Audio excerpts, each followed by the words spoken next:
Guna mengantisipasi penyebaran pandemi COVID-19, Musyawarah Rencana Pembangunan Musrenbang di Kabupaten Pekalongan menggunakan video conference yang digelar di Aula Sekda tadi pagi.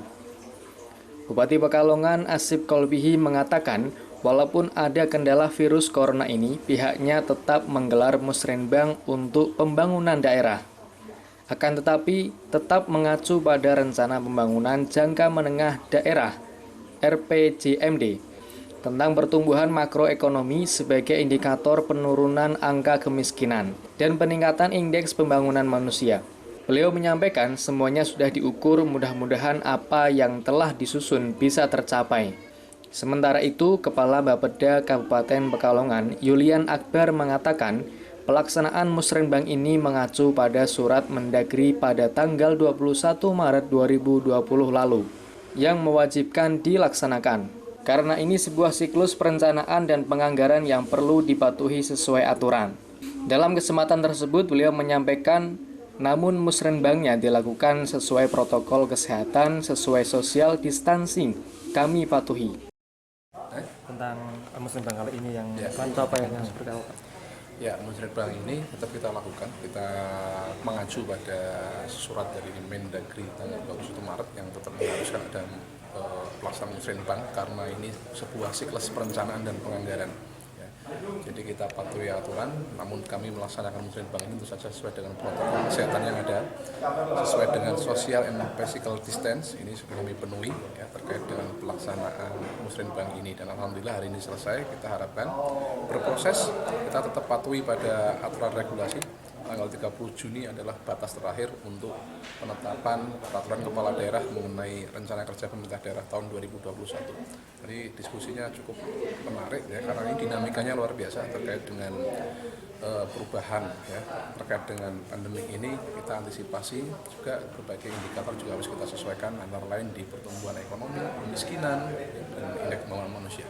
Secara keseluruhan, prioritas apa yang akan seperti yang direalisasikan? Ya, saya kira persandingan antara prioritas pemerintah pusat, pemerintah provinsi, dan pemerintah kabupaten hampir selaras, hampir inline. Ya.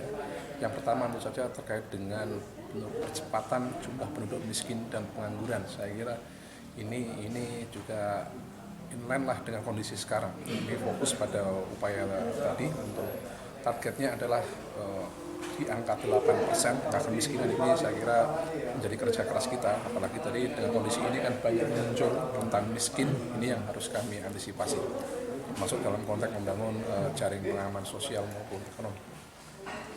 Kemudian pengangguran angka kita meskipun di bawah provinsi ya, sekitar 4%, tapi memang ini angkanya memang naik, jumlah pengangguran itu naik tipis, tapi kita konsep Pak Bupati terkait dengan kawasan industri yang kami dorong ya, sehingga harapan kami berealisasi di 2021 itu. Terus kemudian tentu saja pembangunan sumber daya manusia ya, peningkatan sumber kapasitas, ini yang kami fokuskan terkait dengan peningkatan angka IPM. Target kami adalah naik kelas, tidak lagi di level 69 tapi di level 70 atas. Menurutnya, pada tanggal 30 Juni 2020 adalah batas terakhir untuk penetapan peraturan kepala daerah mengenai rencana kerja pemerintah daerah tahun 2021. Diskusi kali ini cukup menarik karena dinamikanya sangat luar biasa terkait dengan pandemi corona ini. Kita antisipasi tangani sesuai indikator yang disesuaikan ekonomi dan indeks pembangunan manusianya. Dikatakannya pemerintah daerah memiliki skala prioritas sesuai selaras program pusat maupun provinsi, utamanya dalam pencepatan penanganan jumlah penduduk miskin dan pengangguran. Targetnya kemiskinan di angka 8% ini menjadi kerja keras bersama. Apalagi dimungkinkan banyak warga yang rentang miskin sehingga harus diantisipasi terutama dalam membangun jaring pengaman sosial seperti pengangguran meski angkanya di bawah provinsi sekitar 4%. Tapi kami akan dorong pada 2021 itu pembangunan sumber daya manusia SDM meningkat. Indeks pembangunan manusia IPM naik kelas dari angka 69 menjadi 70 ke atas.